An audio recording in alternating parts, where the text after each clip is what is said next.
and we're doing that. We have great compliance. My name is Danelle Smith, and I'm the CEO at Winnebago Comprehensive Healthcare System. I'm responsible for oversight of the entire organization. The Winnebago Comprehensive Healthcare System is comprised of the Winnebago Public Health Department and 12 Clans Unity Hospital.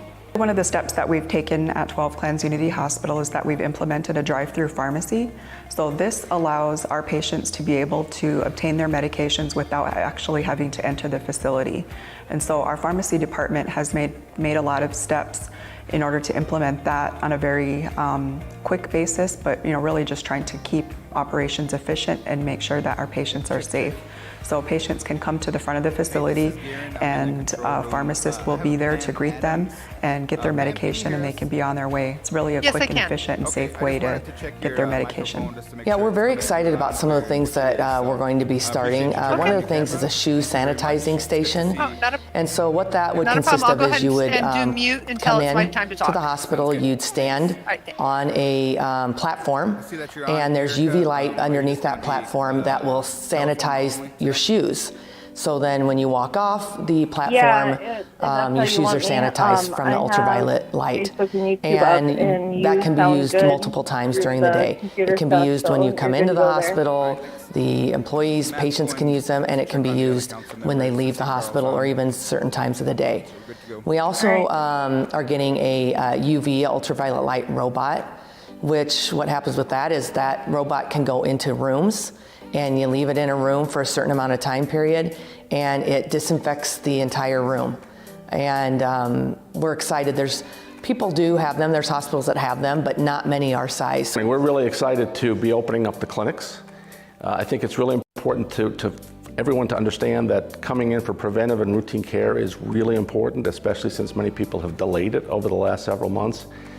Two populations. For kids, it's really important that they get not only their immunizations, but their well baby checks so that in fact they can be shown to have appropriate growth and development.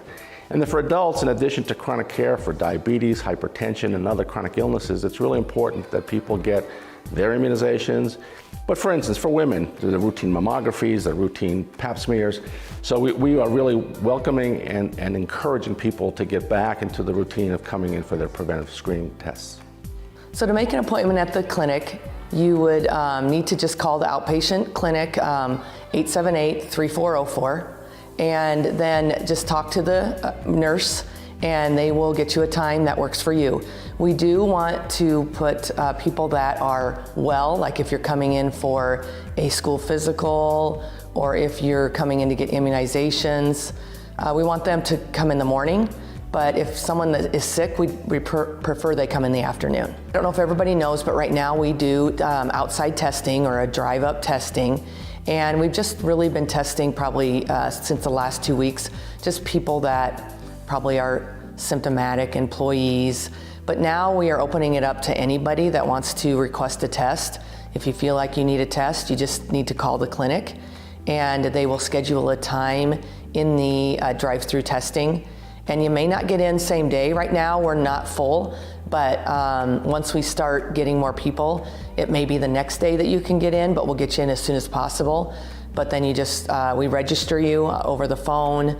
They'll ask you some questions at the drive-through testing, and then it takes about 3 to 5 minutes to get it done.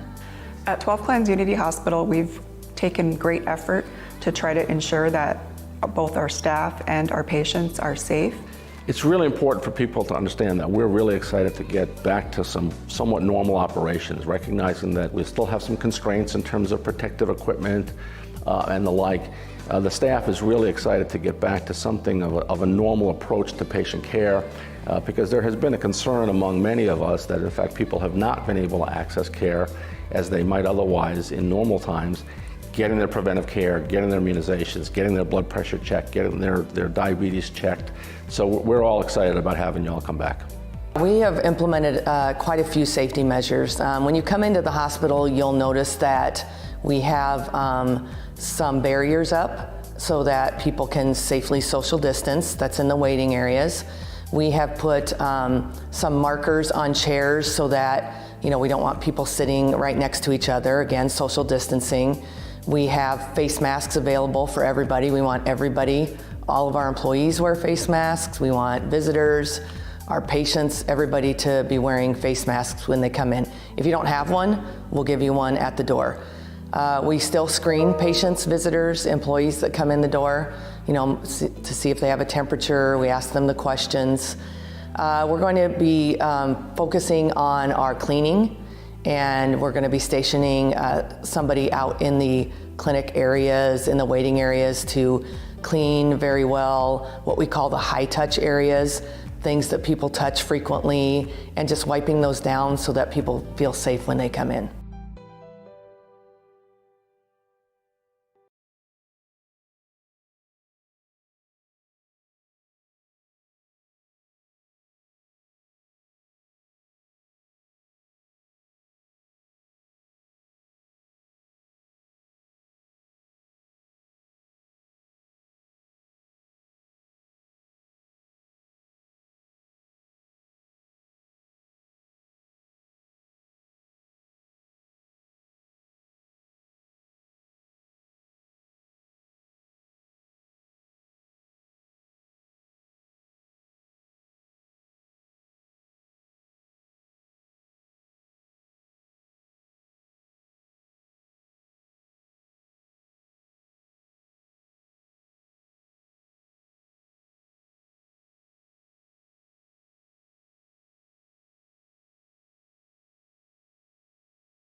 Hey, Garen.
We have audio and we have video capabilities. Just to kind of give you a rundown of who's all on, Chairman, as far as the council members, I have Carl Baker, Thelma Whitewater, Roland Warner, Lorelei Decora, Eric Armel, Coley Brown, Brian Chamberlain, and that is it. We do have some community members that have joined, and so right now I'm showing 20 members that are on the GoToMeeting app. We're also streaming live via YouTube. The floor is yours, Chairman. Okay. Good evening, everybody. Hope everybody had a good day today. We are here today. It's August 17th, 5:05 p.m. We are at our monthly tribal council meeting scheduled for today. We're via GoToMeeting.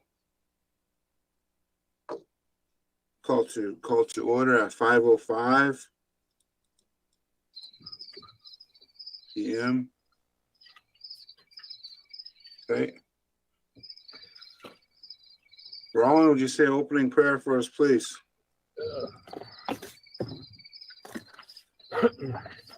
Aho mauna henigra o kanchagra mauna na choki cha ene Jesus ka rashanya ja nigito winu o kshikho na rashkane seske ragwe. Heskekche. I hope. Peter. Okay. Now we are at approving the agenda. I have some added items. I have item number 1 is a substitute proxy for the Great Plains Tribal Chairman's Health Board. Item 2, CIA, law enforcement, communications. Item 3 is a CEO evaluation, special meeting minutes. Is there any other additions? Yes, Mr. Chair, I do have some additions. I Okay, would like to discuss the expansion of our casino.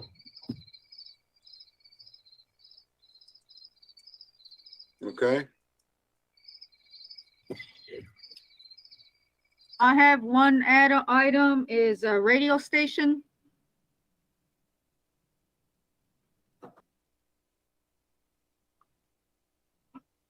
Calling on that law enforcement one, was that for the BIA 638 funds for LECS? yeah, Okay. yes, it is. Mr. Chairman, this is Lorelei. I have 2 items to add.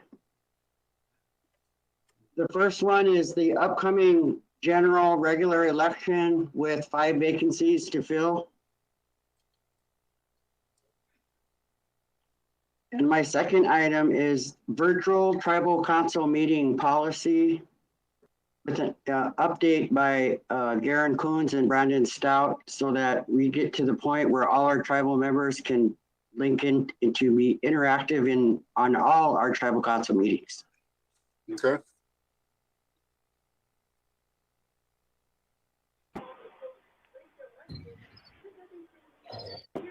Any other additions?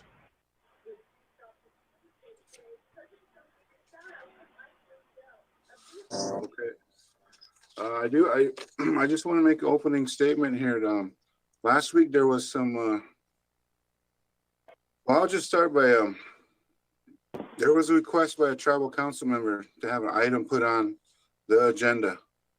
And just so you know, that came out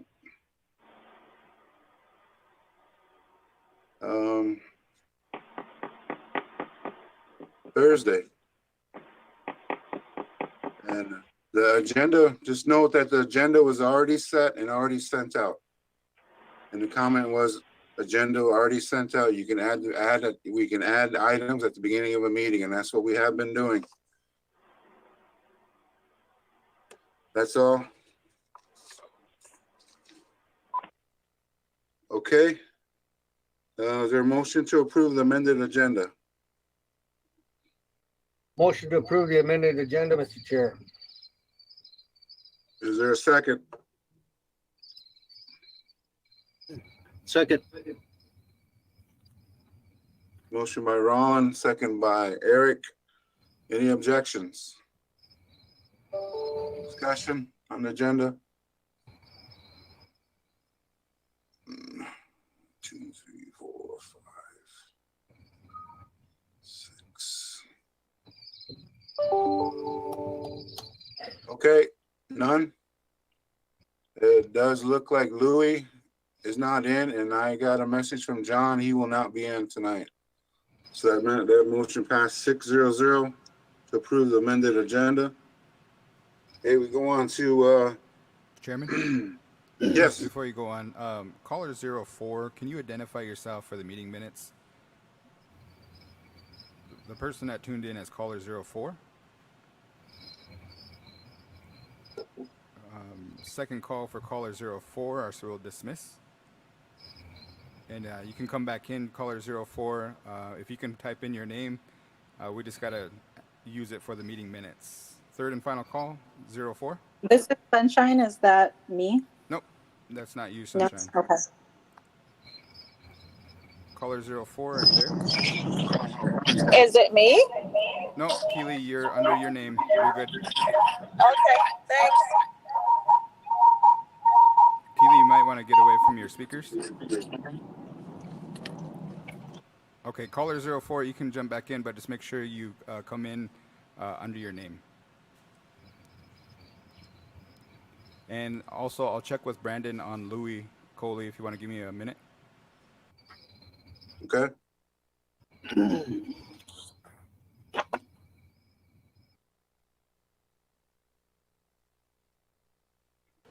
I'll call in Brandon now.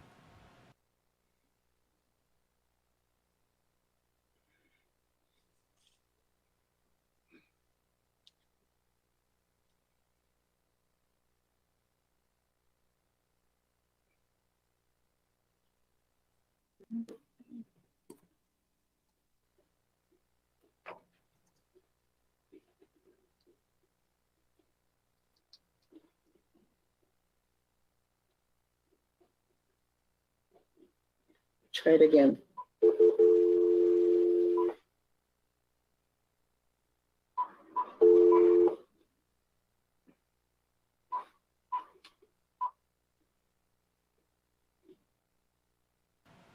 Okay, Chairman, we got a text and a call into Brandon.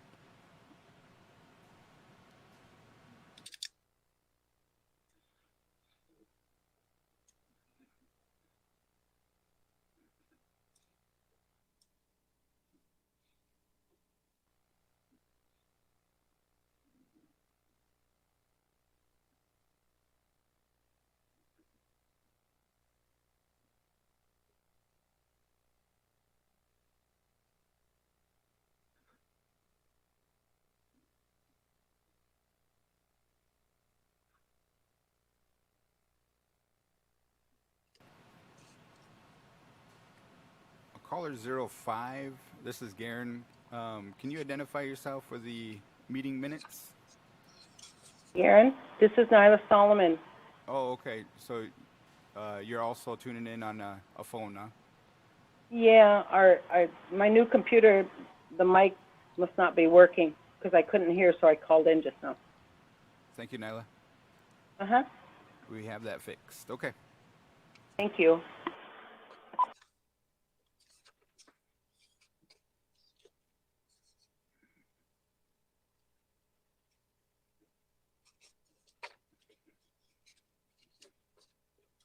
Is that your phone? That's your phone. That's your phone. That's your phone.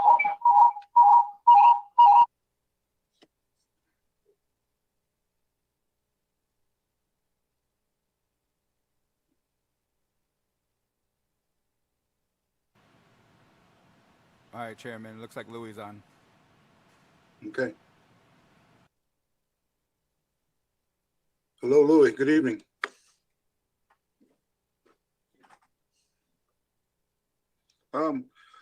And we get down to the old business.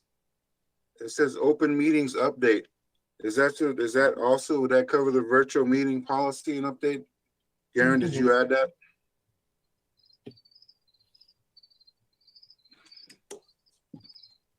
No, I didn't add that old business open meetings item update, but Lorelai, I think that is in conjunction with that, right? Yes, that's what I added, virtual tribal council meeting policy update by Garen Coons and Brandon Stout. That's the same. Okay, that thing. was already on the, oh, that's under old business, open meeting update.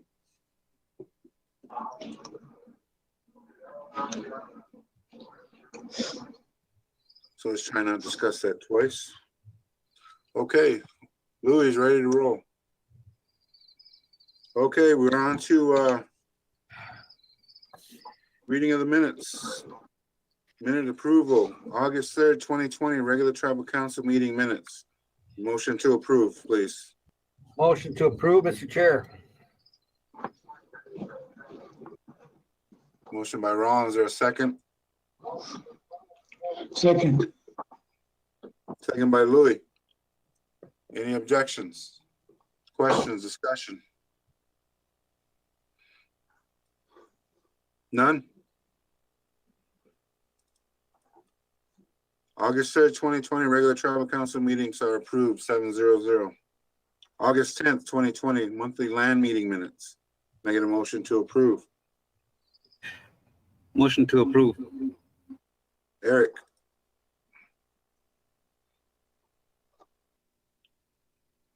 Motion by Eric. Is there a second?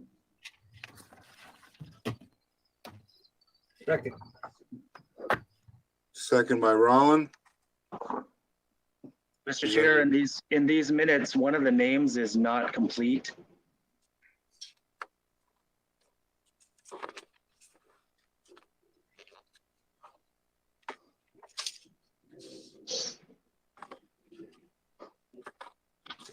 In the list of attendees,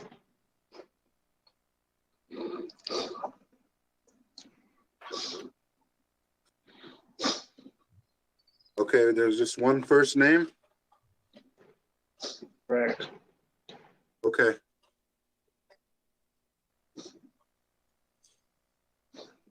Thelma, can you correct that for us right now? Yes. Cecilia Cecilia last Earth. name? Earth. Earth? Yes.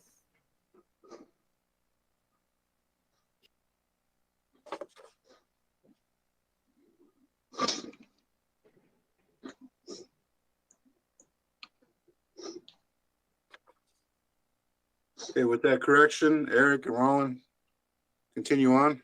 Yes? I concur. I concur as well. Okay. Any more discussion? Any objections? No objections. Motion passed 7-0. August 12th, 2020 CEO report meeting minutes. Need a motion to approve, please. Scenario exists. Got a Second. Motion by Louis, second by Roland. Brian? The same scenario exists. Same scenario.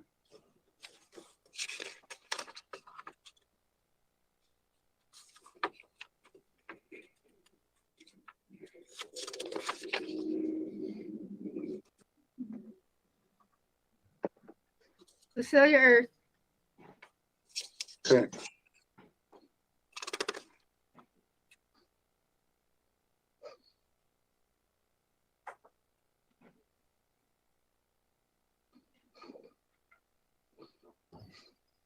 I concur.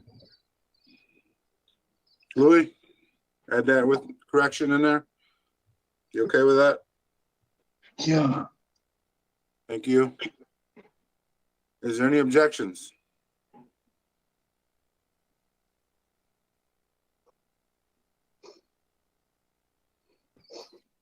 No objections. August 12th, 20 CEO report meeting minutes approved. 7-0 with those corrections. Okay, I will add that. I will throw in my addition. Added items, CEO evaluation minutes. Mr. Chairman, I have a correction on those minutes. Yes. At the beginning, I state, and then this is what it's supposed to say. So I'm gonna read it and then I can always give it to whoever's fixing it. Okay. Lorelei states the period of evaluation timeline of the CEO is the period of 12/2018 to 12/2019. So there are currently only 3 tribal council members on the tribal council for that period. Coley, Rolland, and Louis. So they should be the only tribal council members that can do the CEO's annual evaluation. So I will not participate in the evaluation in this meeting since I wasn't on the council for that period being evaluated.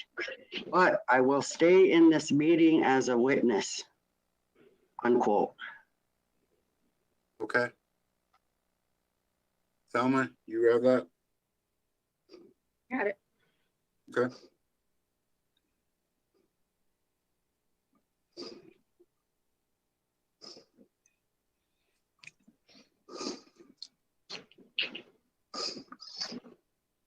Is there a motion to approve?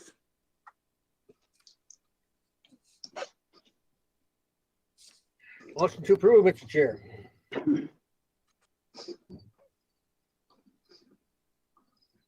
Second?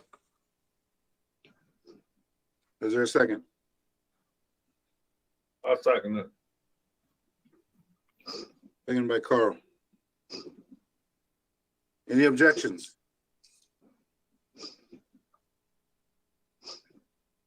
Comments, discussion? None? Motion passed 7-0-0. Thank you. Ratifications. Motion to ratify Resolution 20-165 Winnebago Tribe Fiscal Year 2021 AmeriCorps Vista Program. Motion to approve. Second. Okay. Motion by Rollins, second by Eric to ratify. Any objections? Discussion? None? No objections, no discussion. Motion passed. 7-0-0. Thank you. Okay, we go on to new business. Lance. Lance is here. I thought I saw him. Yep. Ho-Chunk Gaming petition update. Go ahead, Lance. Good evening. All right, I need to share my screen, and I think I'm able to do that.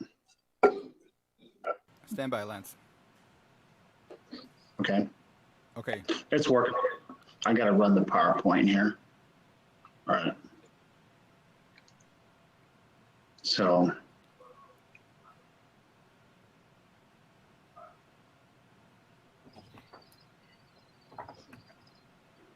All right, so I have it up here. Is it showing? It is. I have it, yes. Okay, so I want to make an introductory comment so people understand what's going on here.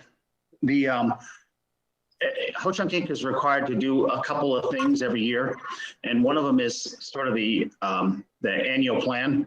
And COVID has sort of thrown a monkey wrench in a lot of different things. But we have really 5 things to report, and I had a conversation with Chairman Brown, and I thought it would be best if these things were public. Usually they're public meetings, but no one can ever go to them.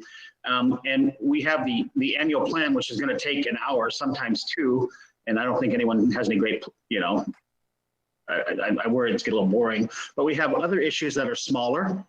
And we have, or that have been controversial, or have added some people have asked questions on, and they're the gambling petition. There's issues related to the debt of Ho-Chunk. There's the 100 house plan that we had 5 years to implement. We're in the 5th year, and then we had questions concerning the ATF settlement. And we have PowerPoints on all 5 of these things: the annual plan, the gambling initiative, the debt, the housing, and the ATF. And what we had decided to do, in order to not bore everybody to death, but still give the information out, is do one of these PowerPoints each of the next public meetings. And we should be able to finish those in the next several weeks. And they're already done, and we can just give them out. We've ran these by our board of directors, and I had to change this one today a little bit because it's a public meeting and we've got to be a little bit more careful. And the reason I want to do the gambling one first is it's fairly positive, I suppose, but also there could be a news announcement tonight or tomorrow on the subject, so I thought it would be topical. So if you don't mind, I'll just go right into it, Mr. Chairman. All right. Yes, Lance, go ahead. All right, so I added this slide just a few minutes ago, and it really just is the overview.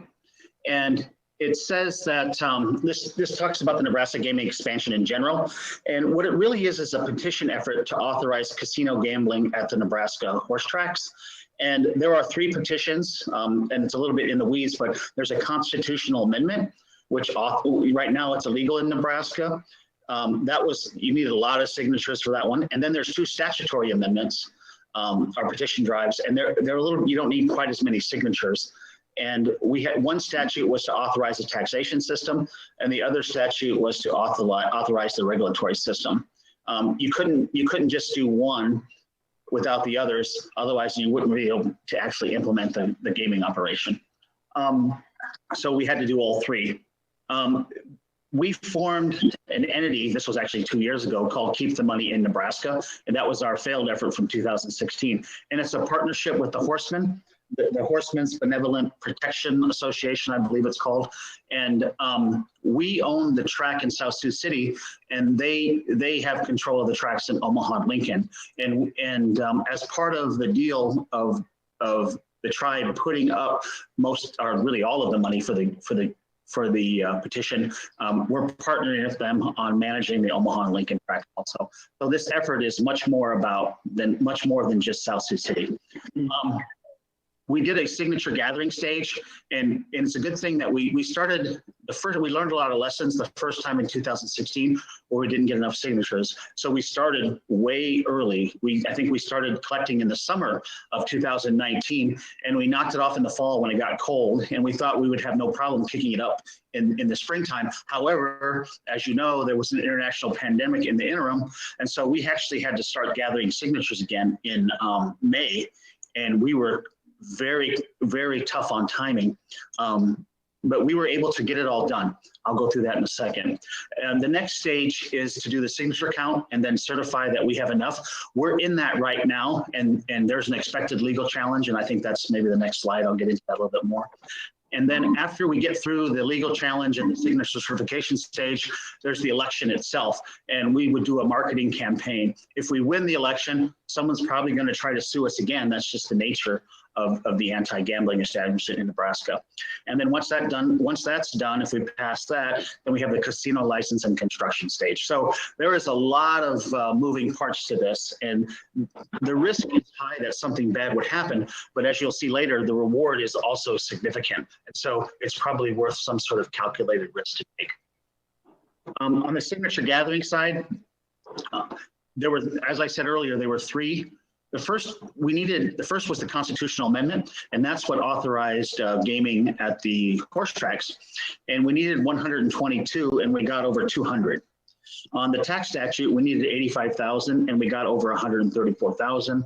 And on the regulatory statute, we needed 85 again, and we got 132,000. So that we also needed it to be approved in, I believe, 38 or 39 counties.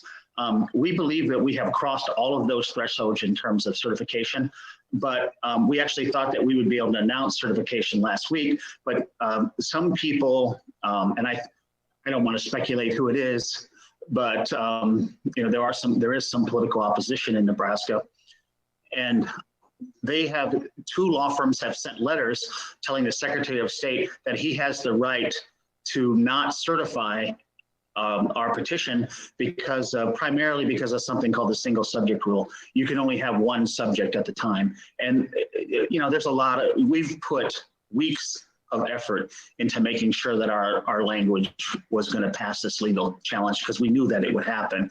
Now the legal challenge is happening, and you never know what's going to happen in court. But we're at the stage where the Secretary of State is going to decide, maybe he already has decided, we're waiting to hear today, that it's either certified and on the ballot, or that it's somehow the legal issues are going to cause us a problem. Either way, we're going to court. We're either going to have to sue the Secretary of State, or if he denies us, if he certifies us, then somebody's going to sue us. So in some ways, us suing them is at least more narrowly defined and a positive. But either way, we'll be going to court. The next, we were hoping to avoid that. But this was a last minute challenge. And they like to wait to the last minute because we spent a lot of money already gathering the signatures. Now we did an economic impact study, and it's pages and pages, but I just picked out the highlights. And I think these are important to touch on because it gives you a sense of whether or not people are going to support this. And I'll just go through them real quick. 7 in 10 of Nebraskans live within 60 miles of out-of-state slot machines. The largest concentration in Iowa's gaming is in Council Bluffs, just across from Omaha. Since the casinos have opened, 11.1 billion, and they've had 11.1 billion in revenue in Council Bluffs. 80% of that, or 8.8 billion, has come from Nebraska. 1.8 billion of that is taxes paid to Iowa. Nebraska's share of the Iowa state casino revenue is larger than all the adjacent states behind. So Nebraska is combined. Nebraska is a huge target market for Iowa casinos. The Council Bluffs Casinos fund the Iowa West Foundation, which donates money to charitable causes, and they've donated about $500 million. And they have donated just a tiny, tiny amount outside of Potawatomi County. So money comes from Nebraska. It goes to Iowa in taxes and jobs, and all the benefits of the charitable contributions go into Potawatomi County, which is Council Bluffs also. The last thing is this would generate about $320 million a year in gross state product. 45 million of it go to government, 65 million in taxes, and there's another, I can't quite see it on my screen, but I think it's over 4,000 jobs. Now those employees would be employees of Ho-Chunk Inc. So we would grow significantly and economically. This is a map that shows from the economic study that shows how much gaming actually surrounds the border of Nebraska. I think this will be illustrated in terms of helping market the idea. And you can see the red dots are casinos that absolutely, and some of them are native casinos, but Nebraska is absolutely surrounded by gaming operations. The orange dots are the horse tracks that are existing. And you can see that Attacats in South Sioux, and then the two in Omaha and Lincoln. We have support. We've done some polling. 61% of the people were asked the question whether they would vote yes or no for this amendment, and 61% of Nebraskans have voted yes. We have some other questions that are similar, but maybe a bit more leading, where we have 64 and 65% support. So if we can get this on the ballot, it will almost assuredly pass. I think that people realize how much money has gone, and I have not run into any sort of anybody who said that they're totally against it, although we do have some leadership who are against it. So if this gets to the ballot, it will almost assuredly pass. And we've been working on a marketing campaign to help make sure that happens. Here's another analysis of what the map looks like, and this just shows the population of eastern Nebraska is where most of the people are, and where we would be owning or managing or cooperating with the casinos would be Omaha and Lincoln and the South Sioux City market. So you can see that the bulk of the gaming activity we would have some involvement in. The projected casino in Omaha, we also paid for another study, a market study, is 157 million. And the casino projected revenues for the casino in Lincoln would be 115 million. This does not count the South Sioux City economic activity also.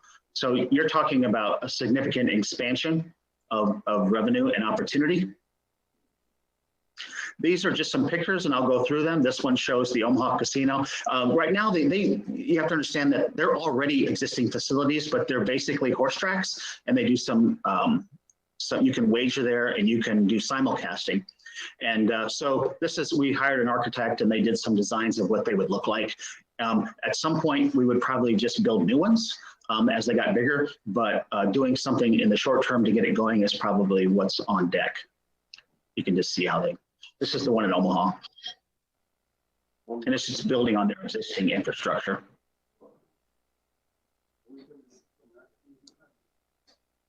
I'll just keep breezing through them. You can see it's already a sizable facility there. So I think that we could add machines fairly quickly in some games. Now, given the size of Omaha, this isn't much different than one of Vegas's size, but since it would be in Omaha, obviously it would have to be somewhat more significant than this. Here's the Lincoln facility. You can see that there's a hotel in the background that's not there now. It's actually in southwest Lincoln.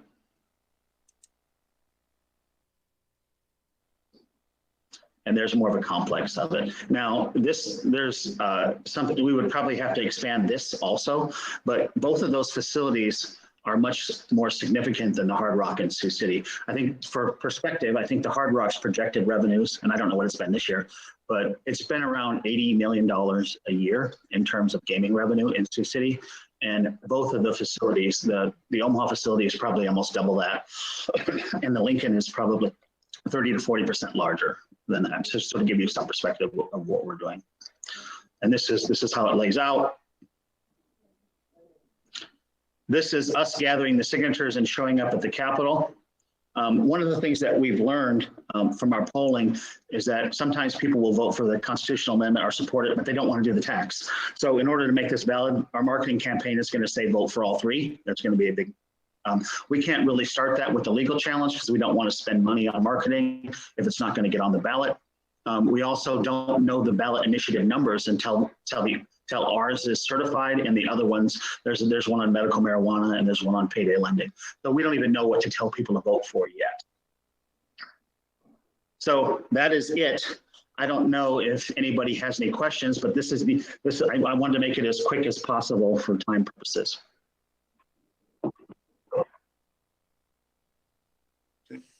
Any questions? Lance, I have some questions for you. Sure. Okay, you say that the tribe will have to pay for those petitions? Is that what you just said? Well, when I say the tribe, I'm referring to Ho-Chunk Inc. The tribe has paid nothing at this moment, but we have paid over $2 million to gather the signatures over the last year. Ho-Chunk Inc. has. Okay, and you were also talking about suing. Who would get sued, the tribe or HCI? Well, they would sue Keep the Money in Nebraska, which is the partnership that's petitioning, that's actually running the partnership. Ho-Chunk itself is not directly involved, and the tribe is certainly not directly involved. It's the entity. I believe it's a nonprofit entity called Keep the Money in Nebraska, and that's the partnership between Ho-Chunk Inc. and the Horsemen's Association. If it's certified by the Secretary of State, somebody will sue that. What they're really doing is suing the state to get it off the ballot. If it's not certified, then probably myself directly, because you have to be an individual, will sue the state, the Secretary of State. But the tribe itself has no liability whatsoever. And really neither does Ho-Chunk, other than the money that we've expended on it. And it's a large amount of money, and there's a risk involved, but the reward, as you can see, would be substantial if it works. So it's a complicated approach. Okay, so if it goes to court, and who's going to pay for that? And how much do you expect that might cost? Oh, if it goes to court, Ho-Chunk Inc. has been paying the bills on the signature gathering effort the whole time. If it goes to court, hey, Brandon, could you stop my screen sharing? If it goes to court, I don't know how to do that. If it goes to court, the cost itself is not going to be that significant because we really only have one subject. So it's not going to be a major legal obstacle. Okay, and then if we say this is going to go through, everything works out fine, pans out, it gets up and running. What does the tribe get from this generated revenue? Well, the tribe is right now gets 25% of the profits of Ho-Chunk Inc. And this would be included in the profits. And I guess I don't know, I don't want to say exactly on the internet, but it would be substantial, probably the largest amount of dividends in the history of the tribe, if it works. And then are these live tracks? Are they like simulcasts, or are they like live horses?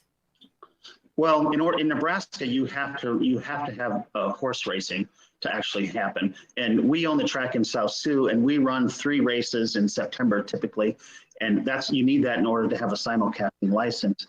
The other horse tracks run more. And part of the partnership we have is the funding will go into, and for the horsemen to help build up the purses, to help boost up the horse racing industry. So I think they intend to run a lot of races. In that, there still is simulcasting, but the part that we're focused on is the expansion of gaming, and casino style gaming. Okay, and my last question is, Who will be running this? Would it be Winnebago? Will it be our gaming, or who's going to run this? Well, it would be Ho Chunk Inc. and some, probably some subsidiary or how we're focused on it. We've talked about, our partnership with the Horsemen is with Ho Chunk Inc. And the tribe has been reluctant to get Winnebago involved in this because Winnebago is an IGRA-oriented entity and they function under the federal umbrella. And so the tribe has been very reluctant to do that.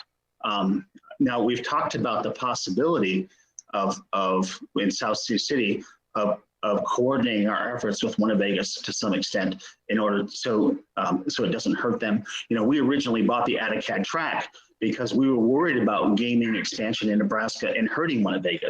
So we bought it, 10 years ago in order to protect the tribe's interest in that area. But now that we have it and we're going to have to build something, I think that we can cooperate with Winnebago in a way that is beneficial for both sides. Okay, thank you. Lance, I appreciate the question. this is Darren. You just have to dismiss yourself, unpresent yourself, right click on your thing, and then it should turn off. Right click. Yeah, I'm worried. I was just worried about cutting myself off in some way. Stop. Okay, I get it. Yeah, okay. All right. Those are all good questions. I appreciate them. Any other questions for Lance? Comments? No?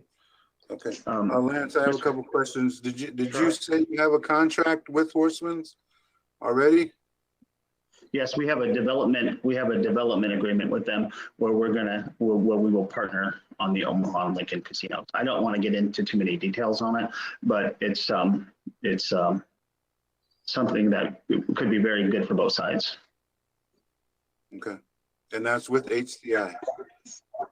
Yes. No. Okay. All right. For the record, I've tried to get the tribe to pay some attention to this issue for a very long time. And it's always been sort of a side issue, I think, to the tribe and more off in the future. But I think that we're close enough in it that we really need to have this conversation. Yeah, I agree. We'll have more, a lot more to talk about. Mr. Chairman. Thank you. Thank you very much, though. Anything else? Eric? Yes, Go ahead. we're supposed to be having that meeting with the HCI. Do we have any idea when that's going to be? I think that each of the next public meetings, we will bring in these issues. We've done one. We still have the annual plan. We have the debt oriented. We have the housing update, and then we have the issue with the tobacco. So we intend to be on here as much as we can in the next few weeks or month, I guess it might take, depends. Well, I would like to have it just between you and the council and not in a meeting like this, maybe even a face-to-face meeting, something like that. Where it's like you were talking about privacy of the numbers or whatever it might be. And I guess I actually requested a public meeting because I think sometimes what I'm concerned about is that Ho Chunk is a complicated entity with lots of moving parts, and that in the past you can take one number or one thing and turn it into something negative. And I want to be able to, I want the people to be able to decide for themselves what they think about it, because I think that sometimes these things have been I don't know. I mean, the number is the number, but I think that context matters for these issues. And so I actually wanted them to be public, and I think I can adjust the presentations so that they don't divulge anything that's really confidential. so. The things that are really confidential, get that to the council. What was the question? You're talking about hiding things that are really confidential. How are you going to get that to the council and we can have a discussion on that without it being public? I wouldn't hide anything. I just think that, like today, I took off some statistics, some extra statistics that were internal to us, and then just gave the raw numbers. And so I don't intend it. I tend it to be much more public than normal. Usually only like 5 to 10 people show up. But if people can see it publicly, I think that's great. I think one of the problems that Ho-Chunk has is lack of understanding and communication. And so this is an effort to put as much information out there as possible as to what's going on. And I don't think there's anything that's super confidential. I just think you have to be somewhat circumspect on some types of information, financial, et cetera, that sort of thing. Well, one of my questions, if HCI is a tribal entity, why isn't the tribe running these operations or being in charge of this racino down south? Oh. Well, the tribe has expressed no interest whatsoever in the last 2.5 to 3 years of this effort. We own, Ho-Chunk Inc. is the entity that actually owns the track. I've been trying to get people to pay attention to it for some time because I think it's a gigantic opportunity. It also might be another black eye for us if it doesn't go well from a legal standpoint or from an election standpoint. But I sort of on the opinion it's a risk worth taking. The tribe has specifically avoided this subject because the tribe directly owns Winnebago, and Winnebago is a federally regulated, tribal regulated entity. And our original goal was to get Winnebago to do that, but this is a different council, obviously. But the council itself wanted to stay away from it, and so did management at the casino, which is probably wise, I suppose, because you're mixing state issues with federal issues. And so the tribe itself really has stayed away from it. But I think at the very least, you should know about what's going on in some more detail. Okay, I guess the last thing would be you could send that PowerPoint to us, or at least me. Oh, certainly we can. I'll have somebody send it to the whole council. All right, thank you. Okay. Good. I think we should set that next meeting up as soon as possible so we can get into the next item that you have, Lance. Yeah, whatever your schedule is. Check your schedule. Okay. And I just wanted to do the gambling first because I think there's going to be a news item. Usually we would do some of these other ones first, but I just think there might be a news item today or tomorrow on it. So. Yeah, we all hope it goes through. It could be huge, guys. Yeah. Thank you. If there are no other questions, I'll turn off here. Thank you. Okay. Okay. We got an added item that we'll throw in there since we're talking about gaming. Is Rollins Casino expansion. Go ahead, Rollins. Oh, well, thank you, Mr. Chair. In regards to what Mr. Morgan was discussing in an open forum on the potential of gaming in Nebraska, I think that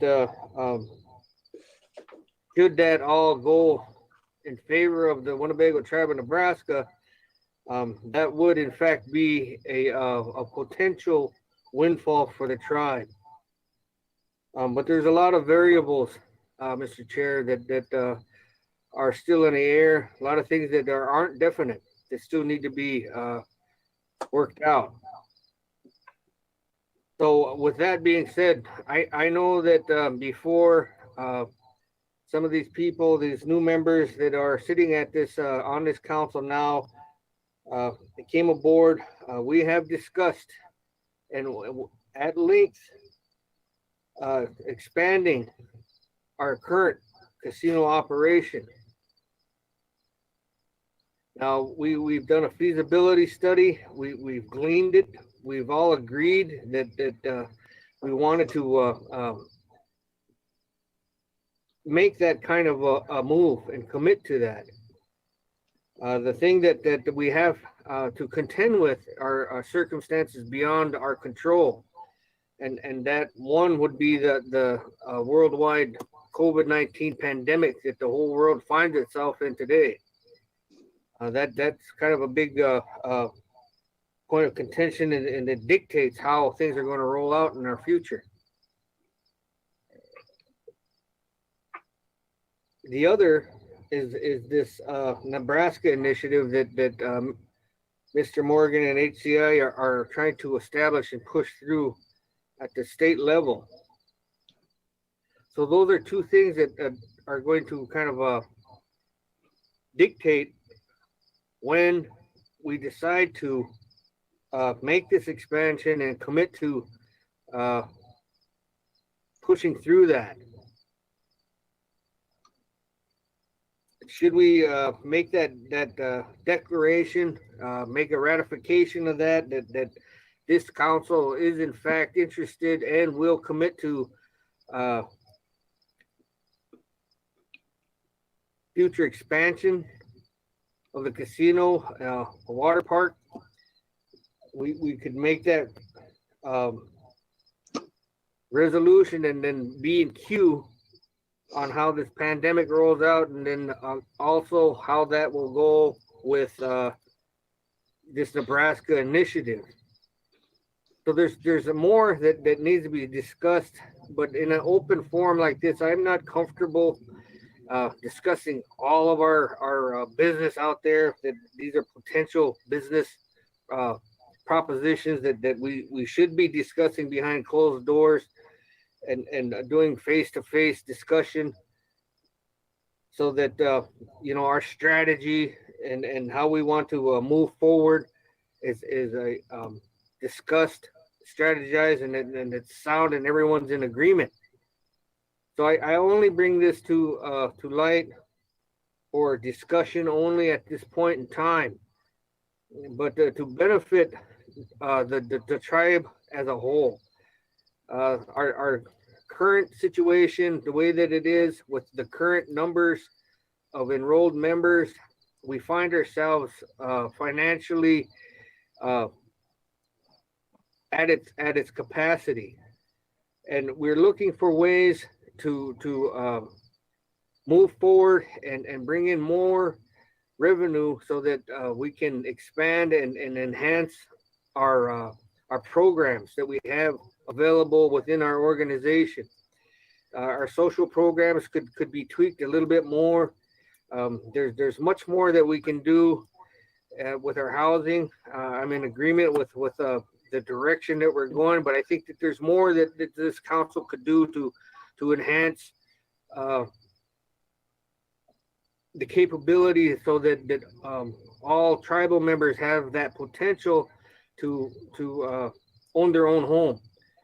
And so those are things that we can all discuss together. And so I just wanted to bring that to your attention, Tribal Council. I appreciate your time. I appreciate your support and hearing me out.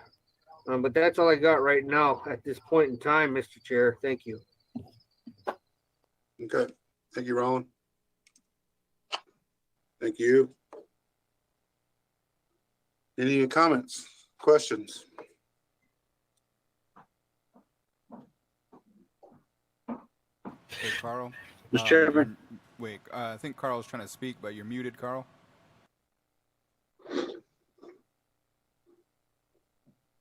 Carl, go ahead. Unmute your. You might need some help over there. He's got it. He's up. Yeah, I got a comment, like just sitting right here and looking at these little bitty pictures. I don't care for that. I want to look at people's faces, which is still, with all these other people in there, it's still kind of hard. That's why in-person meetings are different, where you can see people. That's where I feel anyway. I'm done. All right, thank you.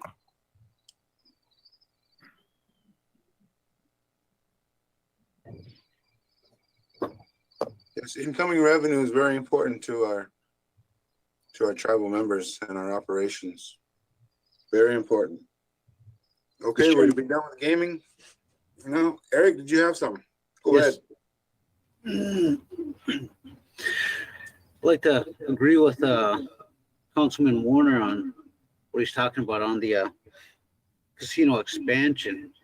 And if we're going to spend our money on anything and anywhere when it comes to gaming, I believe that we should put that and spend it towards our own casino.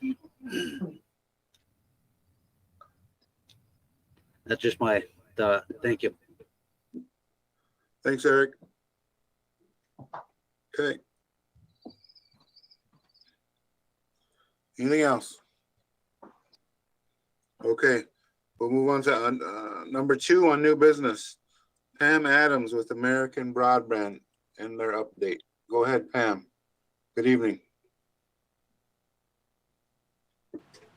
Pam, we're having a little technical difficulty. It shows that your mic's on, but give it another whirl. Nope. Still can't connect.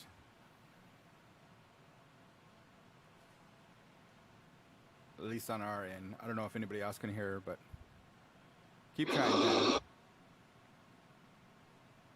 Nope, can't hear you. Pam. Not yet. Most.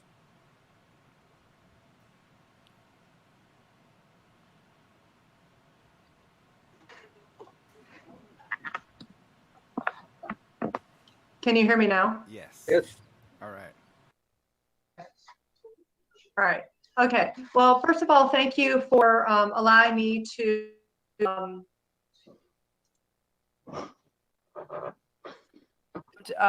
update that we provide annually to our tribal council members and any of the communities that we serve that are on tribal lands.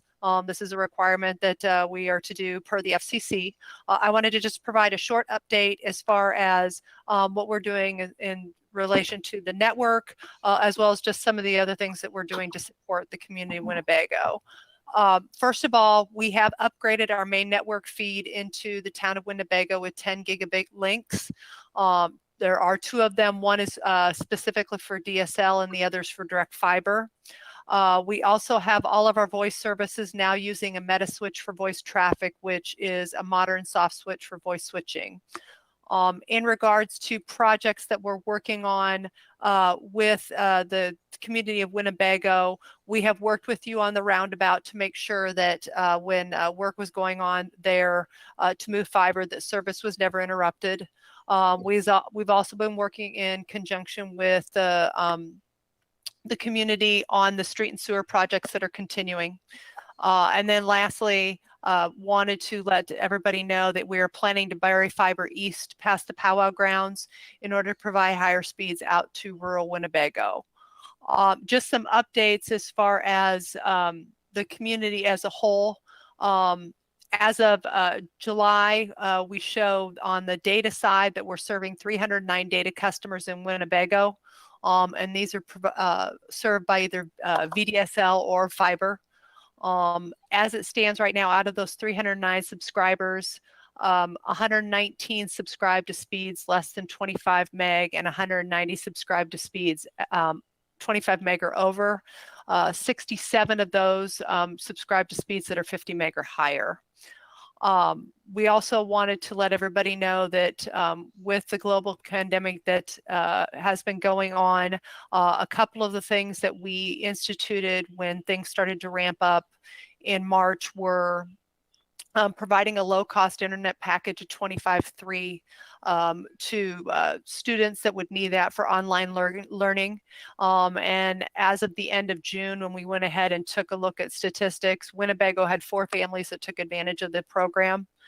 We have a program called Hop Up that allows people to try higher speeds on a temporary basis at no additional monthly cost.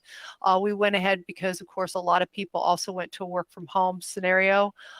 We offered those speed increases for 60 days instead of 30 days.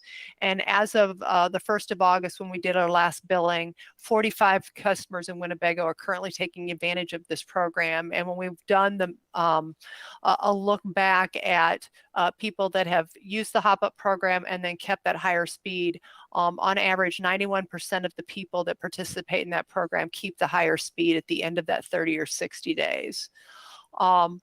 And lastly, one of the programs that we offer within the town of Winnebago is Lifeline. And this is where you have the monthly benefit towards either phone or internet services for subscribers that are eligible. as it stands, right now we have 66 subscribers for Lifeline in Winnebago, 24 of which are using that benefit for voice, and then 42 for data. This is a benefit people can also use for mobile phone as well too. However, we would not have those numbers because that would go specifically through the phone carrier.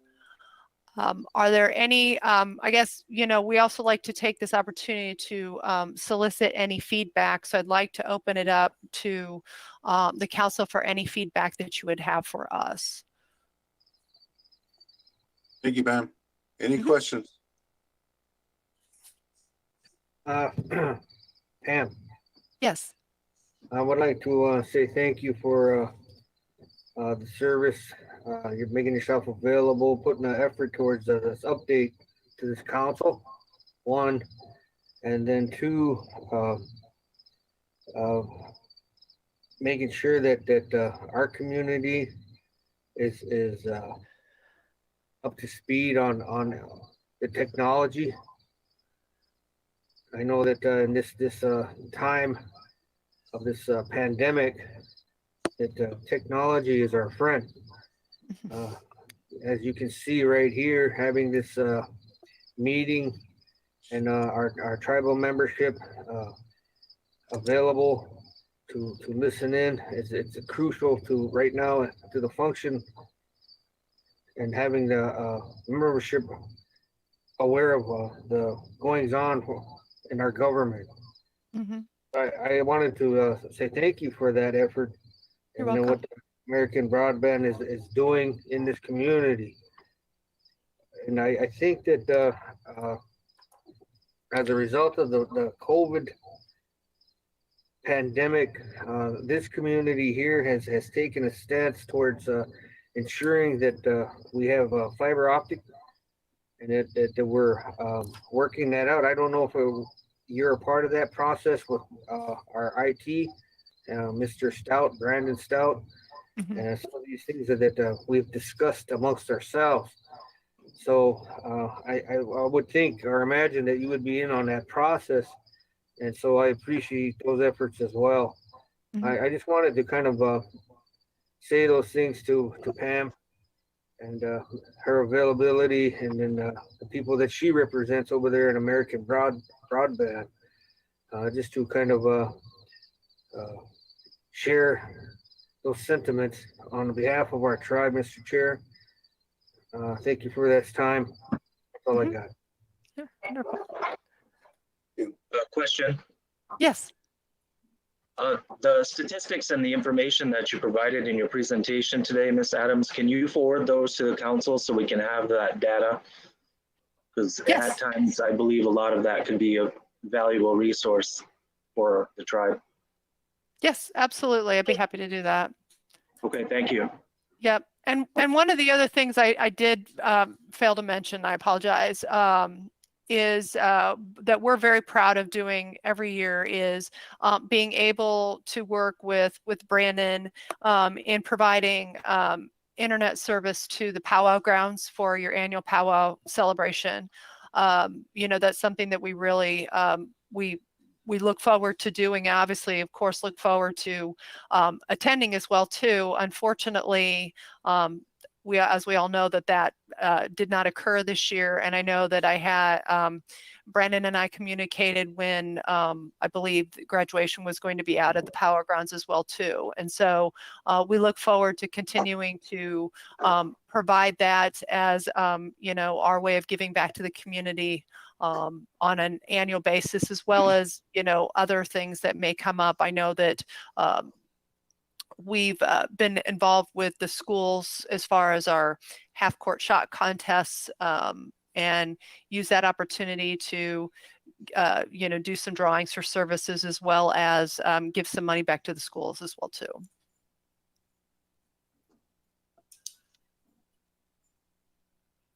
Mr. Chairman. Yes, go ahead, Eric. I'd like to say thank you to Pam once again for working with the tribe with all this construction we have going on. That's got to be a headache within itself right there. And so thank you for your due diligence on ensuring that our service is always up and not down. Because we're relying a lot on your work, not only us, but for medical purposes and emergency purposes, you know, say thank you. Yep, you're welcome. And so also with that, working with the powwow grounds, as you brought that up, that I would like to see that you guys get more, what would I say, power out there for the people that tend to powwows, because as you probably know, we get overwhelmed out there.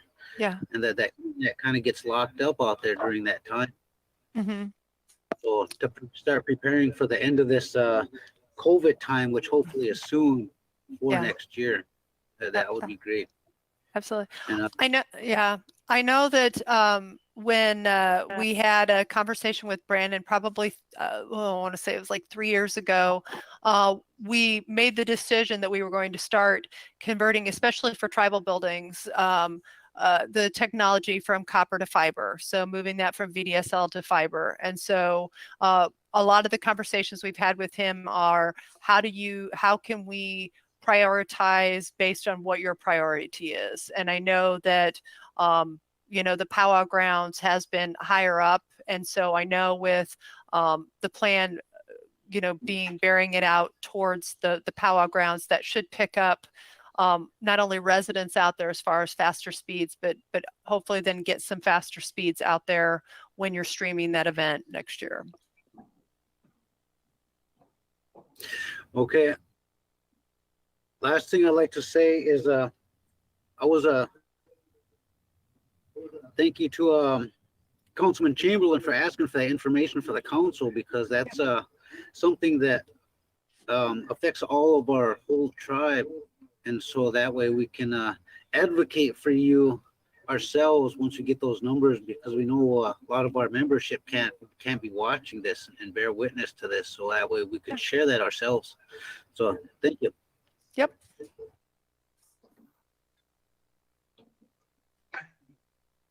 Any other comments, questions? Louis, Louis, go ahead. I have a problem when we're on TV. I'm in the middle of a meeting, a sign comes up saying they can't carry the meeting, and I have to check the video off. So somehow I'm not getting enough power. Okay. I can definitely have somebody look at that. I'll go ahead and take a look at your account when I get off the phone here, and I will get a trouble ticket out to our network operations group to have somebody come out and take a look at that for you. I'll be looking for it. Wonderful. Thank you so much.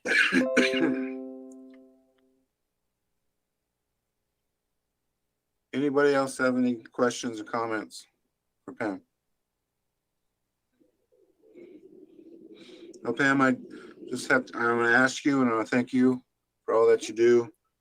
Thank you. Seems to be a good network. And with the information Brian requested, can kind of get us to where we're at, where we're compared to with our surrounding communities. Will that be in there? Stuff like that? Yes, I can go ahead and I can put that information in there as well too. I have a document that has all of this information in it, but I will include that other information as well too. Okay, and I don't know if some of our members, they don't know if there's different levels of speed that they can pay for and get more. And can you send somebody down to look at upgrading what we need upgraded, please? Okay. Yep, absolutely. Thank you. Okay, thank you. All right. Thank you, Pam. Okay, item 3, adopt resolution approving the Winnebago Tribe of Nebraska residential land leasing policy.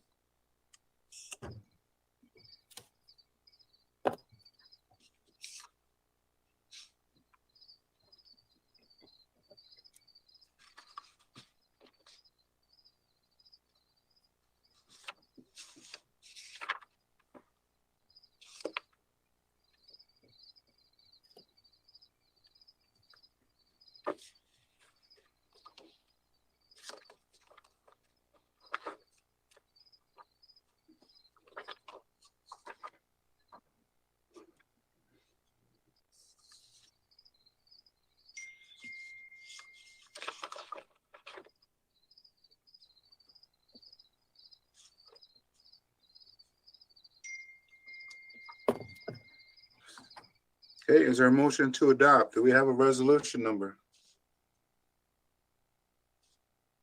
20-174. Okay.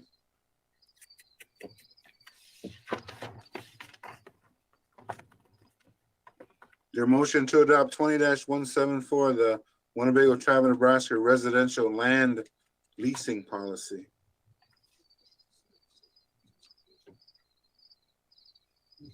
Make motion to adopt. Second.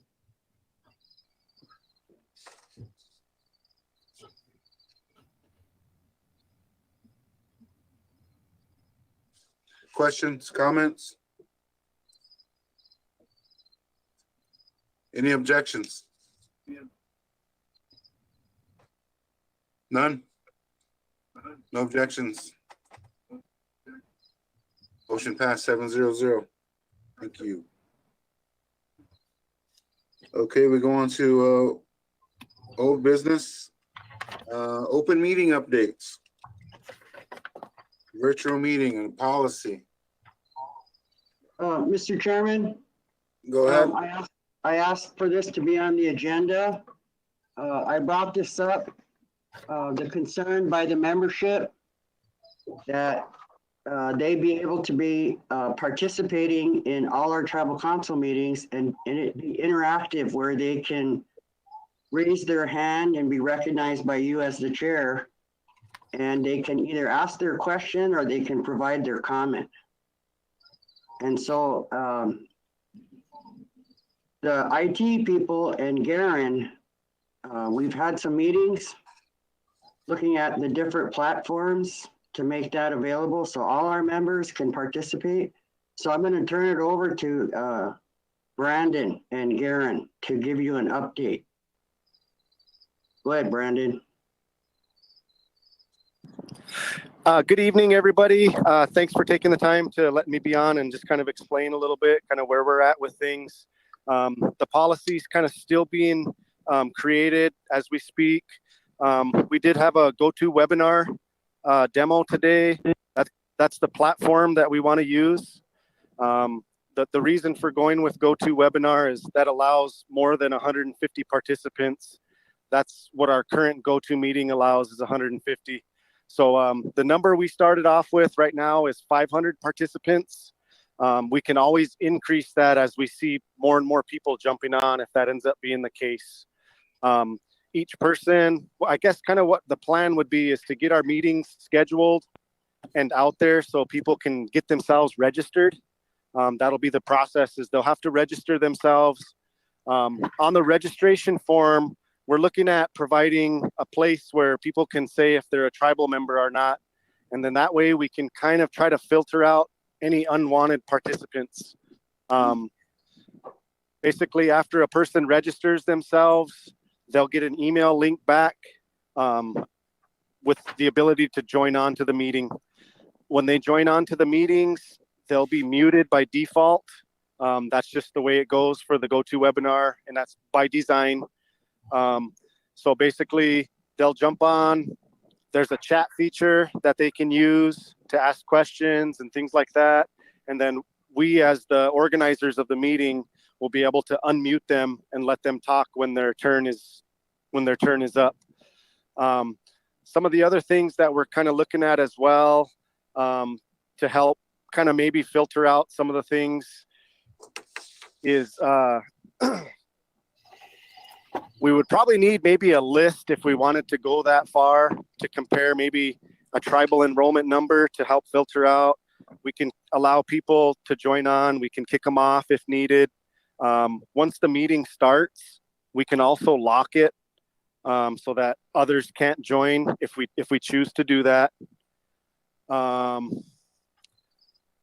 Beyond the 500, again, we can go up to 5,000 or 10,000 if we want, just depending on how we want to do this. Since it's kind of the way we're rolling this out, and the reason behind it is because of the COVID, we looked at using some of the CARES funds to pay for this, so it didn't have to come out of any particular department's budget. So that's one opportunity or option that we could go to pay for it. we're looking at doing it for 1 year at this point. If we decide we want to go longer, we certainly can. It's just a matter of renewing our license. The other thing we talked about as well is when the council goes into executive session. I know speaking with our sales guy today, I know they are working on a feature to be able to kind of put people in a waiting room, if you will. That feature just isn't currently available right now, but they are working on it. So as a workaround, what we can do for the executive session is we'll just schedule a regular go-to meeting every time we have a council meeting, so that that link is available. Basically, when the council decides they want to go into executive session, they would jump off the go-to webinar and then jump on a go-to meeting link, and then be able to discuss anything on the executive session. And then when they're done doing that, they would jump back on the go-to webinar and then join back to the meeting. I know one of the things the sales guy talked about today was a breakout session, and that's exactly basically what that would fix on the go-to webinar, so people wouldn't have to go back and forth from one meeting link to the next. Again, that feature just isn't available right now, but I know enough customers have requested it, so they are kind of working on that, and we hope that it would be available real soon. Again, I know the policy is kind of still in the works. I don't know if Garen, if you want to touch on the policy, kind of where we're at with that, and maybe when we would be able to present that to council. Yep, we just need to make sure that we follow some of the policies. Some of the language that is in the live streaming policy would be also in this, but currently in the live streaming policy, we're not allowed to stream the CEO report, the treasurer's report, and the general counsel.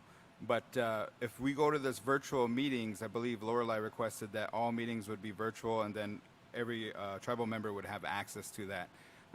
One of the things that's in there is if we did have that, how long would the recording last, and then when can we dispose of that? Just questions like that. And then I seen a question come across about why we would be filtering and stuff. And the filtering is just to make sure that if there's some background noise, or if somebody did get unruly, we would have the ability to kind of do like a mute all function. And then Chairman Brown would have the control panel. And so there would be a learning curve on that to get him up to speed, so to make sure that if somebody had a question, those people couldn't just blurt out the question. They would have to raise their hand, be recognized by the chairman, and then can ask that question. So, but other than that, as far as the policy, I think that also needs to identify who's going to be in charge, and then when we can turn the virtual meetings off.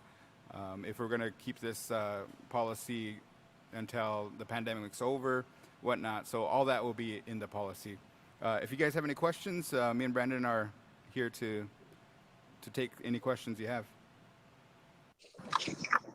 I'd like to throw out maybe one more comment, if you will. I know Lorelei asked about maybe tribal members getting some training on how to use the go-to meeting and things like that, or the go-to webinar.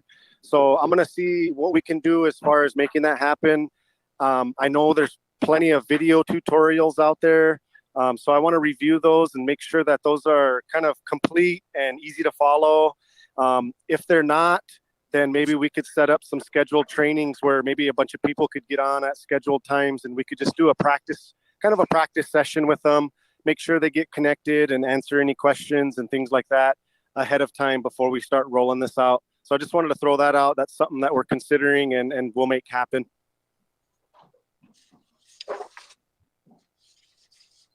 Okay, thanks, guys. Any questions?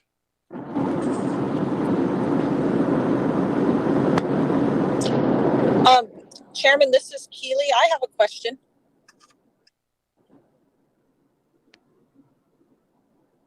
My question is this. I heard Carl and I believe Eric talking about wishing that there were meetings that were face-to-face. Some things needed to be discussed face-to-face.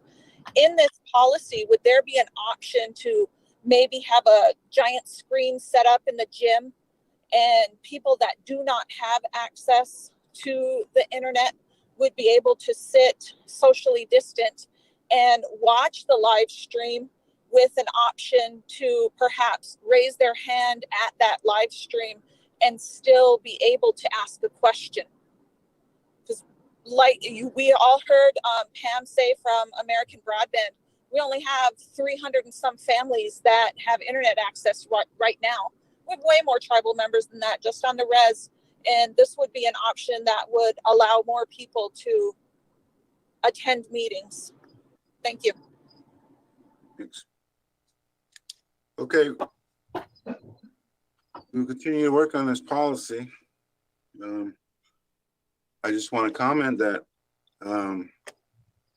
I myself, and I've said it over the years, that I have nothing to hide. The minutes are there. They're put out there at appropriate time. And I have no problem with open meetings. But right now, with this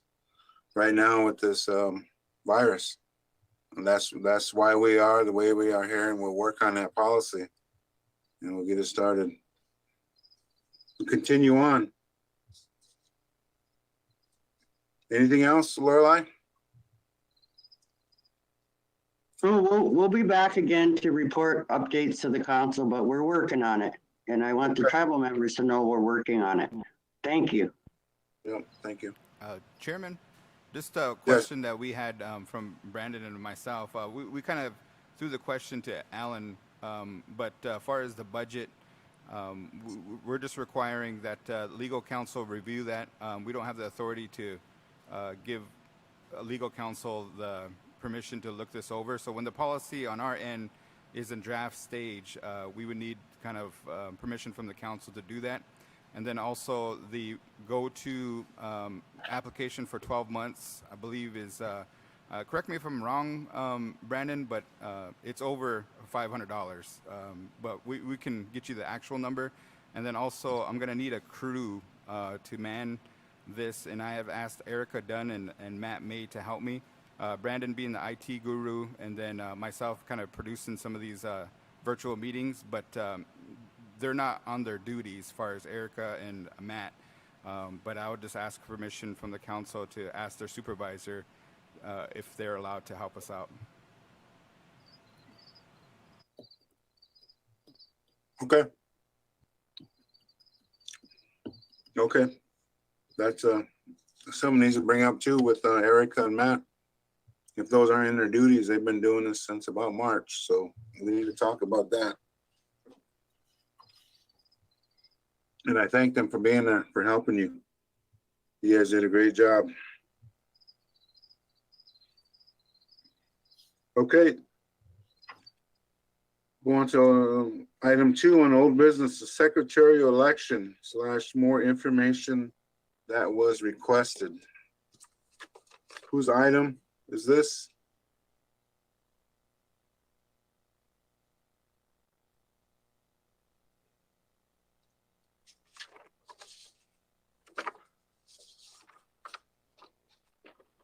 This resolution, is that trying to go through again? Resolution 19-207A, Secretary election request to amend Constitution Amendment process, second request. Anybody? Anybody want to speak on behalf of this item? Holy, I believe that was John's request. He mentioned that there was more information on that, so I researched the minutes and found it and provided it to you guys. Okay. Brian. No, I was simply going to say it wasn't my issue because I brought what I wanted to up regarding this before, but this is basically the process that we enacted last summer. And obviously something changed after the election in 2019. But essentially, if we want this process to move forward, this is how it starts.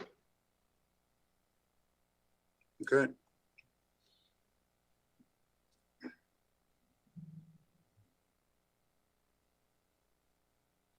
So we will add this on to the next agenda.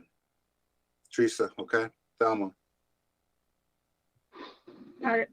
Follow up with it then. Okay. So there's the record. I'll move to table this issue until the next regular meeting. Second.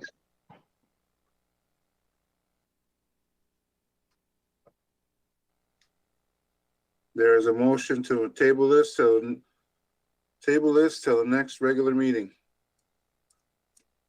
Next meeting by Brian, second by Louis. Discussion? Any objections?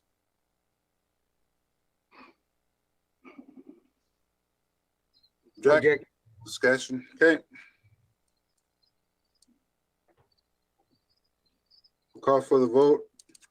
All in favor to table, raise your right hand, please. Okay, I see Brian, I see Louis, and I see Lorelei. Okay. Objections, raise your right hand. I see Carl, Thelma, I see Roland, and I see Eric.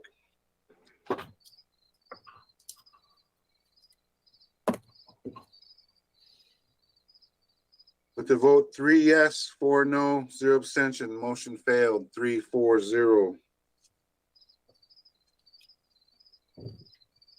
We go on to tribal council items. Sacred Sites, Springs. Roland.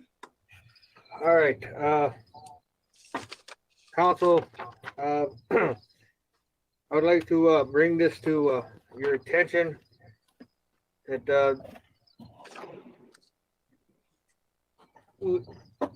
looking at our natural springs and the raw water comes out of these springs, and to have a resolution to declare all of these springs on our reservation as sacred, therefore deeming them sacred sites on this reservation. I made a draft. I shared that draft with all of you. I hope that each and every one of you, the council, had time to review it. I also put a hard copy in your box for your review. And the resolution would be as follows. Now, mind you, this is only in a draft form, looking for your support. So that if you all are in agreement, then we can make that resolution and then have legal draft that up, and then we could finalize it. But it reads as follows. Whereas all natural springs and raw water will be proclaimed as sacred sites, and the ground these natural springs and raw water are produced from are on the Winnebago Indian Reservation, and whereas all natural springs and raw water produced and come out of said springs will be protected and deemed as a sacred site on the Winnebago Indian Reservation for future generations, keeping said sacred site in perpetuity for future use, for ceremonial use. And now therefore be it resolved, the Winnebago Tribal Council declares all natural springs and raw water produced and coming out of said natural springs a sacred site on the Winnebago Indian Reservation and will be protected for future generations, keeping all natural springs and raw water produced kept sacred in perpetuity. I would ask for this council support that we could declare all of these springs on our reservation as sacred sites for our generations to come, so that our children's children will always have a place to go get a drink of water and use that water as a medicine, to pray with it and to help heal themselves. Thank you, Mr. Chair. Thank you for that. Do you have a list of all of the sites? Louis, I didn't hear you. Could you please repeat that? Do you have a list of the sites? Yes, sir, I do. How many? How many? There are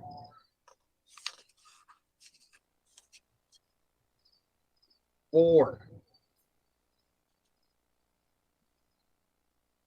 North in our reservation on a boundary line.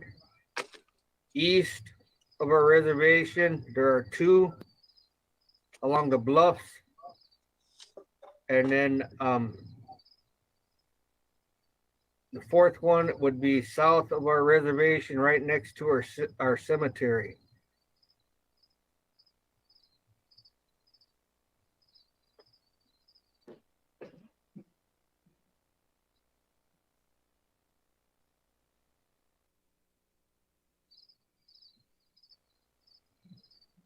Okay, that'd be resolution 20-175. Declare our spring sacred sites. Is there a motion to adopt? Make a motion to adopt. I'll second. There's a motion by Eric, second by Thelma. Discussion? I want to discuss something. Carl, go ahead. I got a well out to my place, and that all these wells should be included. And what I'm getting at is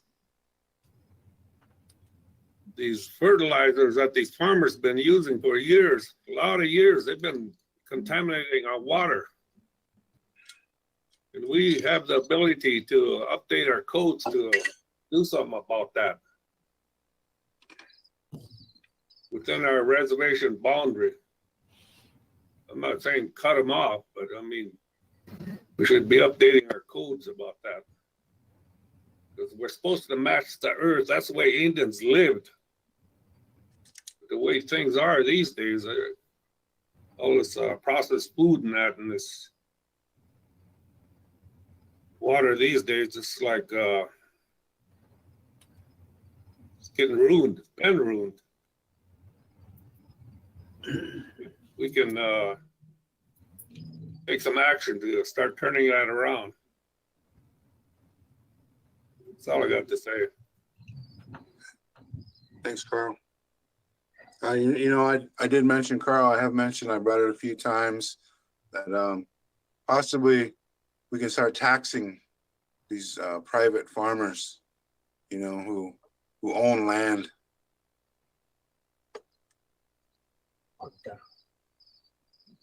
Not a good idea?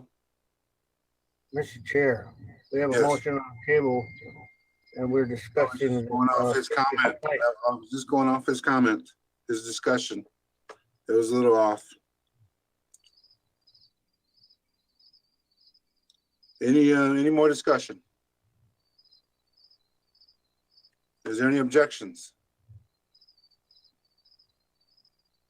No objections.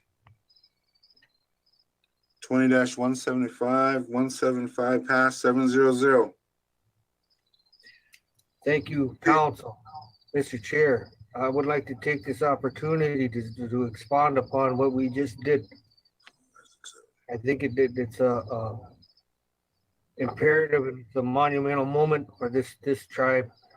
And I appreciate all your humble efforts to go along with this declaration of this sacred sites on this reservation. If it wasn't for these places for us to go and get a drink of water from our ancestors, we wouldn't be here today. And it's up to us to maintain them and to take care of them, so that as in our lifetime that we would have done everything within our power to ensure that these springs continue to flow, and that our children's children can come by this and use it in a good way to heal themselves and help themselves. So I appreciate each and every one of you and your support to go along with that resolution. There are other protections that we can put on our springs and raw water that are forthcoming, that will help address some of the issues that Councilman Baker brought forth, and then along with perhaps maybe what Chairman Brown also alluded to. So there's different avenues that we can take, but this is the first step, and I really do appreciate each and every one of your support on this, and I say God bless you for that. That's all I got, Mr. Chair. Okay, thank you for that. Okay, we're going to the added items, some more added items. I had one added item, is proxy for the Tribal Chairman's Health Board. For the record, Tori Kitchen was the proxy recommendations by the council last year. And since her vacant seat, there was traffic. You've seen the emails from them, and I had a recommendation for Danelle to fill that with the little experience she has right now and understanding of the language and verbiage that they talk. So I was suggesting that Danelle be the proxy for the chairman on the health board. Make a motion here. Mr. Chairman. Yes. I was really glad to see your email suggesting you would appoint Danelle to sit for our tribe. And I know you did that with the best interest of our tribe in your mind, because she is the person that knows our healthcare system and what our needs are and can address that at the area level. And that's why I agreed. I was happy to read you're wanting to appoint her. And thinking of the best interests of our Winnebago people. Thank you. Thank you.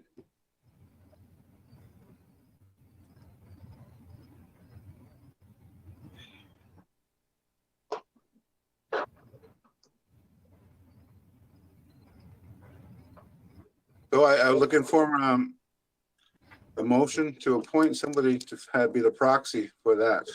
Motion to appoint Danelle Smith.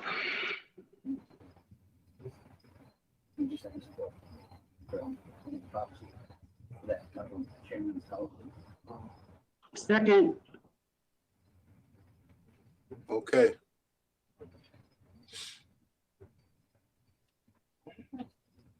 There's motion by Brian, second by Lorelei. To appoint Mr. Chairman, can I make a couple of comments? proxy. Danelle, yes. Good evening, everybody. Good evening. So, yeah, I just really appreciate the council taking this issue up this evening. As you all know, the Great Plains Tribal Chairman's Health Board is a very active organization in the Great Plains area, and it is an organization that is comprised of all of the tribes in the Great Plains area. And I just think that it's really important for us to have a voice and a vote in that organization so that we can know and understand and express our needs from the Winnebago tribe. And the Great Plains Tribal Chairman's Health Board is very active, you know, not just at a local and regional level, but also on a national level.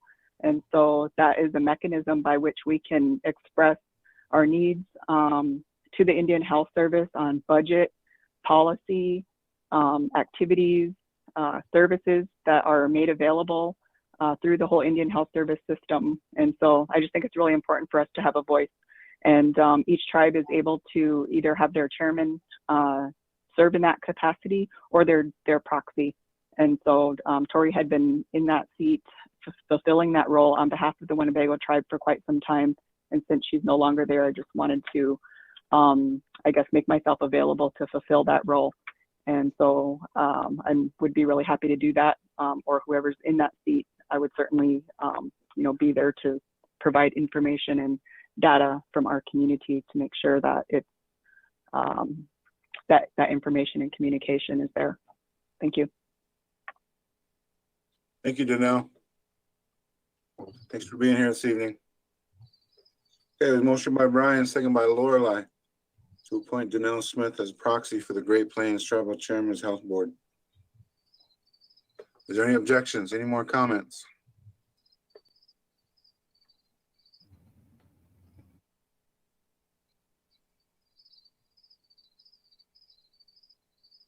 No objections? No comments? Okay. Motion passed 7-0-0. Thank you. Send that letter out tomorrow, Danelle. Thank you. Okay, we go on to the BIA Law Enforcement Center Communications Grant. Who's here?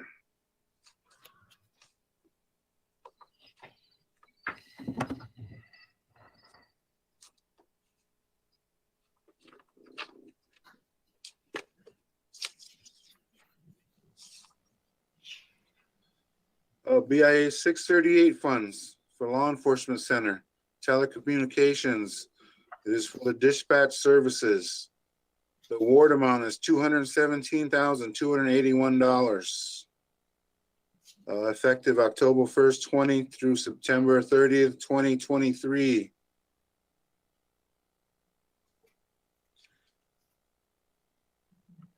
There's no Mr. match. Chairman, Yes. I just had a question.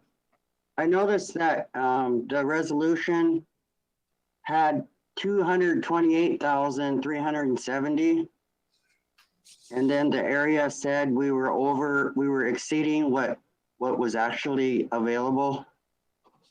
So it's 217, 281, but I was wondering from our law enforcement office where they were gonna come up with this 11,000. 11,089 and 15 cents. Because they must have had a budget, so they had to cut somewhere. Thank you. Okay. Thanks for that.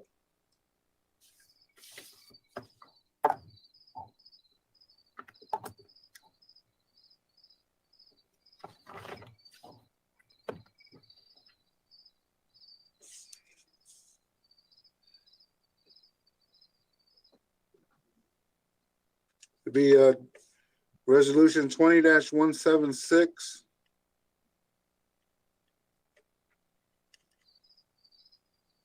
Is there a motion to approve, adopt this resolution? So moved.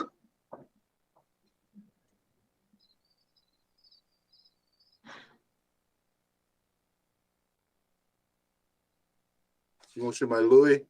Is there a second? I'll second it. Second by Carl. Comments? Any objections? No objections? No more comments. Resolution 20-176 for law enforcement communications dispatch passed 700. Thank you. Okay, radio station, Thelma. I'm gonna turn this item over to Garen. Garen. Yes, Coley. We had a meeting last Wednesday with Sheriff Kleinberg of Dakota County, myself, Matt May, and Bert Goldman. He's one of the consultants that's working on the radio station. And Sheriff Kleinberg had expressed that he likes the idea and he's willing to work with us.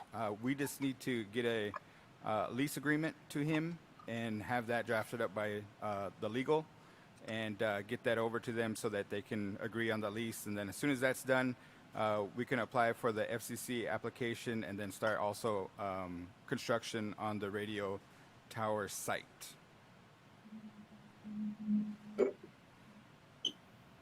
Okay. Be an update. Any questions?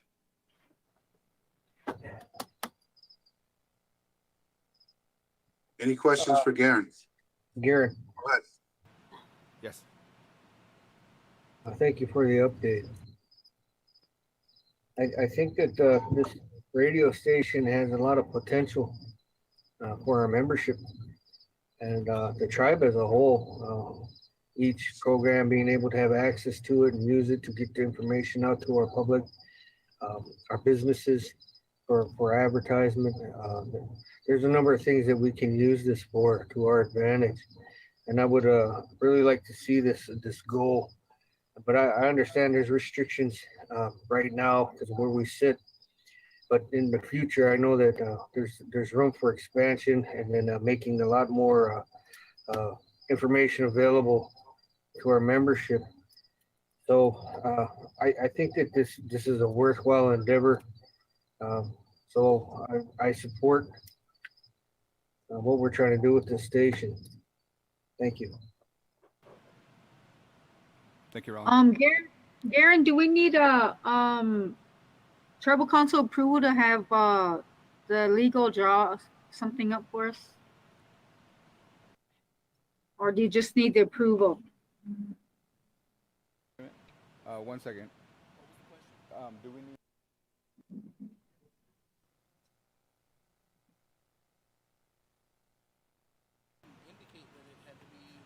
Yeah, Sheriff just mentioned that he needed a lease agreement and then to make sure that our legal department looks it over because their legal department's going to look it over. That's what he indicated to us.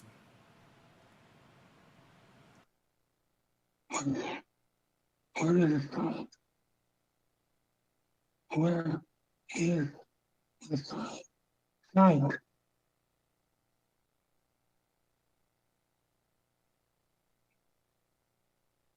Can you repeat Where's the site, Louis? Is that what you said? Yeah. Where is the site, Garen? Sure. The tower location is located on Dakota County.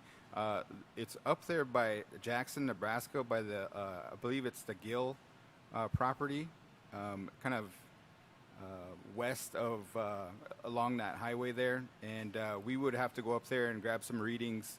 So we would need somebody to grab our readings from the radio station tower. And then the studio itself, where we would broadcast, would be up there at the old Human Service Building, that campus up there, which is currently being renovated. And I think they're almost done, if not, I think they are done renovating that old Human Service Building. That's where the studio would be, as far as we would broadcast out of there, link up with that radio station tower, and then it would go into the houses and homes and cars of people around Winnebago.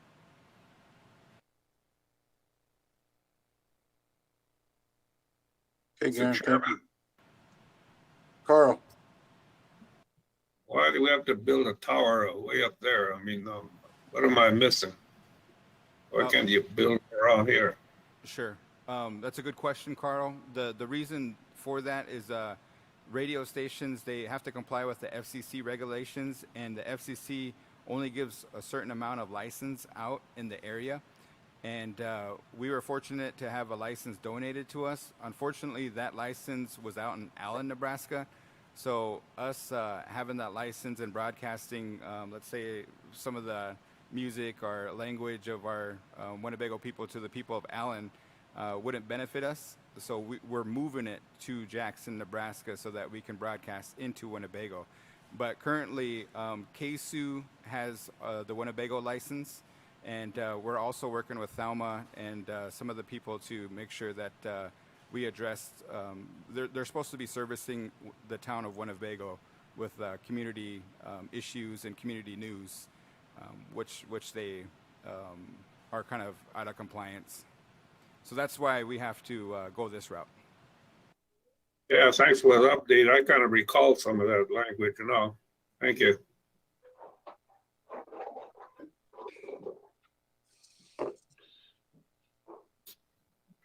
Okay, Garen, so you guys will be working on the documents that we will be needing soon?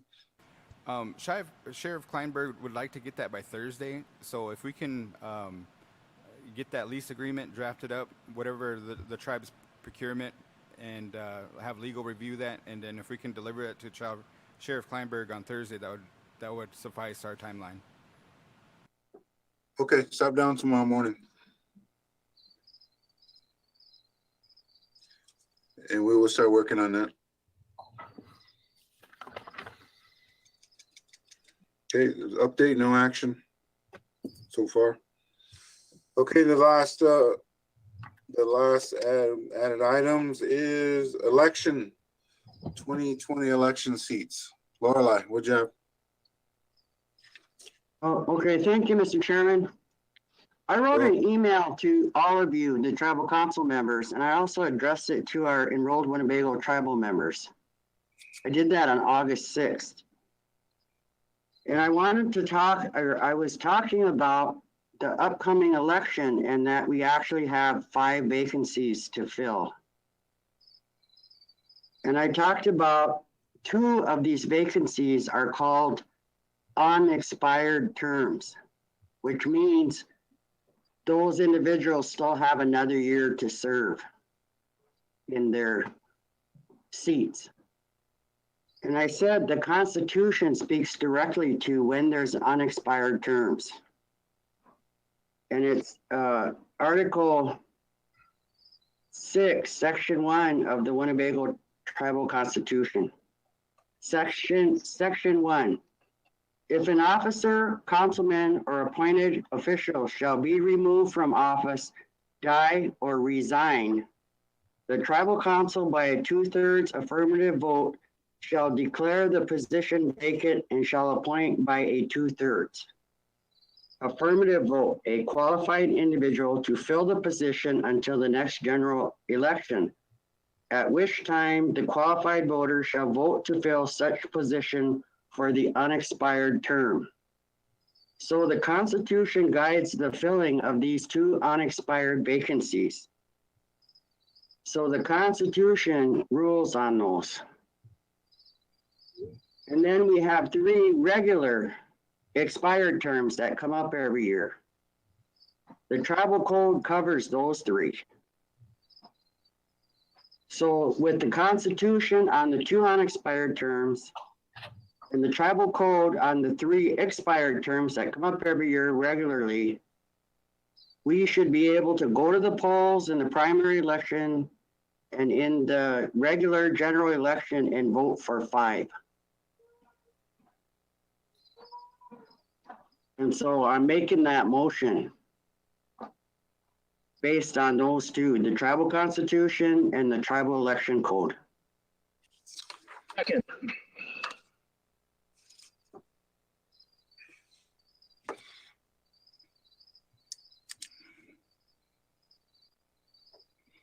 You get that motion, Thelma? Repeat it. My motion is the voters in the primary election and the regular general election should be able to go to the polls and to the ballot should allow them to vote for 5. Of course, we know in the in the regular election, they can also write in, but it would be up to 5. So that's the Constitution covers the 2 unexpired terms and the election code covers the 3 that come up regularly every year. So we should be able to vote for 5.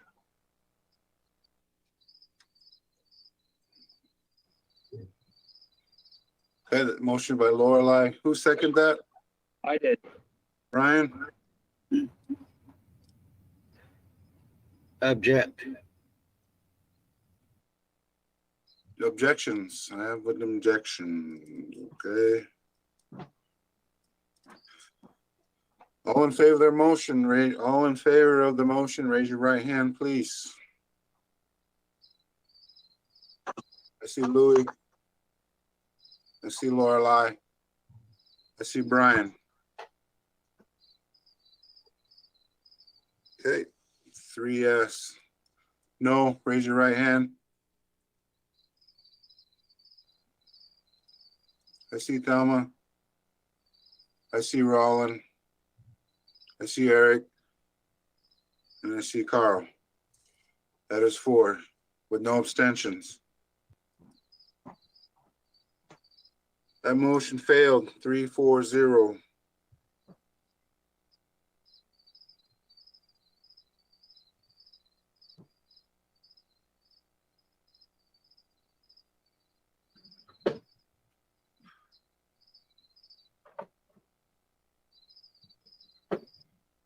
That is it for the agenda. Is there a motion to adjourn? Motion to adjourn, Mr. Chair. Second. Motion by Roland, second by Eric. Is there any objections to adjourn? Closing comments? None? Okay. Motion passed. 7-0-0 to adjourn. We adjourned at 6:56 p.m.